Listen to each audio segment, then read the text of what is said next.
They told us it was a lone gunman, but the body didn't match. The timeline didn't match. And the bullets, they came from the sky. This is a story they don't want you to know about, and it was the deadliest mass shooting in modern U.S. history. And what you're about to hear might change the way you look at America forever. On October 1st, 2017, over 20,000 people gathered at the Route 91 Harvest Festival in Las Vegas. Just after 10 p.m., gunfire erupted. Chaos followed, and 58 people died that night. Hundreds more were wounded, and the alleged shooter, a 64-year-old man named Stephen Paddock. He supposedly fired over 1,000 rounds from the 32nd floor of the Mandalay Bay Hotel using a cache of rifles that he had somehow smuggled into the building undetected. Then, according to the official story, he turned the gun on himself before police could breach the room. Case closed. But what if the real story never made the headlines, or even the newspapers for that matter? Let's start with the body. Autopsy reports show the man found in the room had brown eyes, while Stephen Paddock had blue eyes. FAA records list Paddock's eye color as blue. The corpse had detached earlobes. Paddock's earlobes were attached. There were no back scars on the body, despite Paddock's medical records confirming that he had back scars from surgeries. The autopsy said the man was 61. Paddock was 64. So who was really lying dead in that room that night? Now let's talk about timing. Lividity, that's the pooling of blood in the body after death. This shows that the man had been dead for 4 to 6 hours. Police breached the room barely an hour after the last gunshot. So if that body had been cold for 6 hours, then it wasn't killed that night. Still think it was just one shooter? Multiple videos and witness testimonies say otherwise. You can clearly hear overlapping rates of gunfire going in different directions.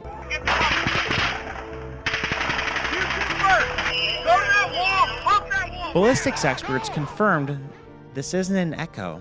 The rhythm of the gunfire is completely different. Some victims had bullet wounds from steep angles, while others didn't have exit wounds at all, suggesting low velocity shots from a longer distance. Then there were the flashes in the sky. Stabilized footage shows what looks like muzzle flashes coming from midair between the Mandalay Bay and the Delano Hotel. At that exact moment, 3 Tor helicopters were airborne and suddenly went dark, turning off their transponders 20 minutes before the shooting began. Those aircrafts completely vanished from the radar. So what does the FAA say? So a Freedom of Information Act request was filed to get the radar data.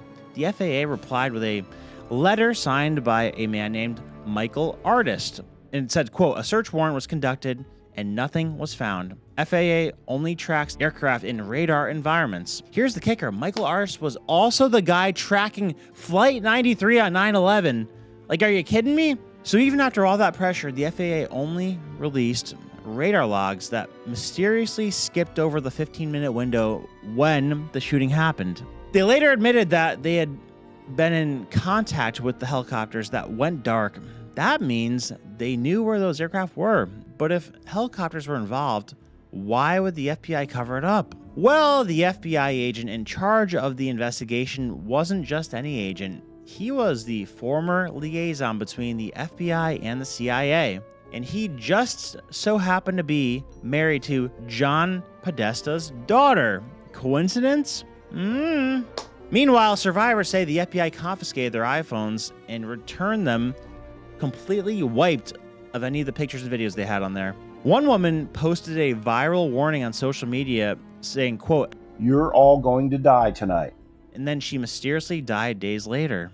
And here's a weird one. So there's multiple videos of witnesses saying that a strange woman was pushing her way through the crowd minutes, maybe even hours before the event, saying, "Ha ha ha, you're all gonna die tonight. You're all gonna die tonight. You're all gonna die tonight." So that's creepy. And while bullets rained down, not a single 911 call came from the Mandalay Bay Hotel. None. So how's that even possible? And there's more. The Mandalay Bay is owned by MGM Resorts, and shortly after the massacre, MGM filed a preemptive lawsuit against the victims. Why? To shield themselves from liability using a little-known federal law designed for terror attacks. And then there's the missing footage. The security camera system inside the hotel, select clips were released, but no continuous timeline exists. Somehow a man who allegedly hauled 23 rifles and thousands of rounds of ammunition into a Vegas hotel room was never caught on camera. Staff who saw him said nothing seemed off. Oh, and the room service receipt, it showed an order for 2 people. Security guard Jesus Campos, who was supposedly shot in the hallway by Paddock, disappeared from public view and reemerged only once on Ellen's show. No press, no interviews, no follow-up, just one perfectly rehearsed segment. Then he vanished entirely. And this is a big one too. So none of the bullets pulled from the victims were definitively matched to the weapons found in Paddock's room. And experts now suggest the glass from the window wasn't even broken until after the shooting stopped. So what was the motive here? Now you might laugh when I say this. I'm gonna make a 4chan citation, but the key to this is that this post was posted before this attack happened, which makes it creepy. So check this out. A 4chan user warned of a, quote, high incident project weeks before the massacre. He claimed it was part of a plan to push body scanner tech into hotels, naming 2 people, 1, Michael Chertoff, former Homeland Security Chief, and 2, casino billionaire Sheldon Adelson. The day after the attack, Chertoff appeared on CNBC to promote, you guessed it, body scanners, because that's the company he controlled. So MGM stock was shorted heavily just before the attack, and millions were made. The timing was obviously perfect, like 9/11 style. And the location, the massacre happened directly in front of the Luxor Pyramid. That's a giant black pyramid with a glowing capstone. And some say it's just a casino. Others say it's something else entirely. A Masonic symbol, a monument to mean something deeper. And when it comes to the body scanner promotion, that 4chan post said that this was going to be the attempt to promote the body scanners after an attack like this, but this thing started getting a lot of attention, and I believe it was shown on national TV at one point, and right when that became public knowledge, they stopped with the body scanner talk with Michael Chertoff and the people on TV. So let's be real. Stephen Paddock wasn't your average retiree who just snapped out of nowhere. He had a high-level background that raises far more questions than answers. So he worked for Lockheed Martin, the largest military contractor in the world, known for weapons development, obviously, and classified projects, and deep ties to U.S. intelligence agencies. So that alone puts him in a very distinct category.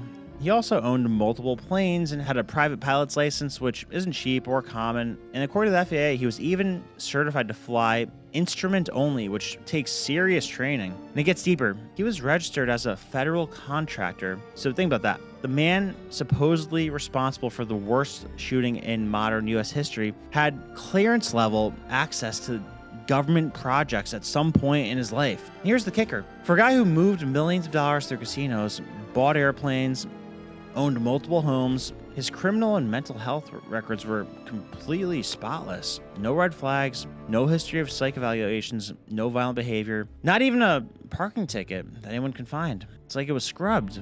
And then there's the money. That's where the story gets even weirder. Paddock owned at least 6 properties across multiple states. He drove a $100,000 RV. He regularly dropped tens of thousands of dollars gambling in high roller rooms. And yet, there's no legitimate financial paper trail to explain where it all came from. He wasn't running a business. He wasn't selling tech. He wasn't managing wealth for anyone. There was just no job, no income source, no stock portfolio publicly tied to him that could support that lifestyle. Even more bizarre, he moved money through accounts in the Philippines, in Australia, and in Dubai. Those aren't exactly your everyday vacation destinations, are they? Those are countries known for banking secrecy and money laundering. and loopholes. So what was he doing wiring money across international borders if he was just a gambler? And how does a man with no criminal history and no visible income afford a private aircraft, a house for his girlfriend, family overseas, and hundreds of thousands of dollars in weapons and surveillance gear? The FBI's official answer, we may never know, which is code for we're not telling you. So let's summarize this. The body in the room doesn't match the shooter. The timeline doesn't match the forensics. The bullets don't match the guns. The angles don't match the location. And the motive doesn't exist. Phones were wiped. Footage disappeared. Witnesses were silenced. Helicopters were vanished and they weren't looked into. Radar data deleted. Media controlled. And the scariest part, the entire event was 10 minutes. In 10 minutes, the worst, most advanced surveillance state somehow saw and recorded nothing of value. So ask yourself, if one man didn't do this alone, who did? And why has the government fought so hard to make you never ask the question? The story isn't about conspiracy. It's about the silence that follows truth when power is involved. If you're still watching, this rabbit hole goes even deeper. Click on the link below if you want to know things about this story that I question of whether or not I could say on this video in a public forum. So if you want to know more about this, check out the Minnect circle.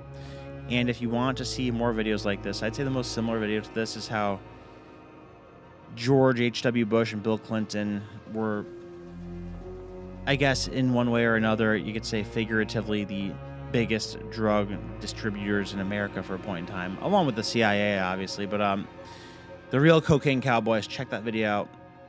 As always, guys, thanks for watching. Much love.